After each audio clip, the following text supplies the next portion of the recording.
Standard English language coaching academy Uthal में फारिग अल तहसील तलबा व तालबात में असनाद तकसीम करने की एक पुरवकार तकरीब मुनक्कद हुई। तकरीब का आगाज़ तिलावत कलाम पाक और नात रसूल मकबूल सल्लल्लाहु अलैहि वसल्लम से हुआ, जिसके बाद तलबा व तालबात ने इंग्लिश तकारीर और टेबलो पेश किए। तकरीब के मेहमान खुसूसी चेयरमैन म्यूनसिपल कमेटी उत्थल सैयद सुमार शाह काजमी थे, जिन्होंने तलबा से खिताब करते हुए कहा कि मौजूदा दौर में अंग्रेज़ी ज़बान सीखना वक्त की अहम ज़रूरत बन चुकी है। Standard English language coaching academy Uthal जैसे इदारे नौजवानों को बाइख्तियार बनाने में अहम किरदार अदा कर रहे हैं।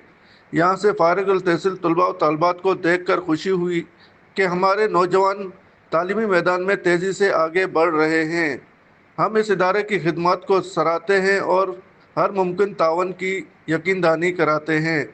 इस मौका पर vice chairman municipal committee Uthal Waseem Ahmed Khaskheli, मारूफ कारोबारी शख्सियत महाराज दुर्गा, सोहेल अहमद, सैफुल इस्लाम, गुलाम नबी, नोमान, शाहरुख खान, समीउल्लाह शेख और दीगर मोअज़्ज़ज़ मेहमानों ने भी शिरकत की।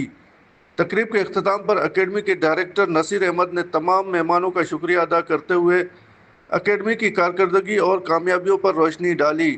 उन्होंने कहा कि standard English language coaching academy नौजवान नस्ल को मयारी तालीमी माहौल फराहम करके उन्हें बेहतर मुस्तकबिल की राह दिखा रही है। गुलाम मुर्तज़ा लासी, बोलान डिजिटल, उत्थल, लसबेला।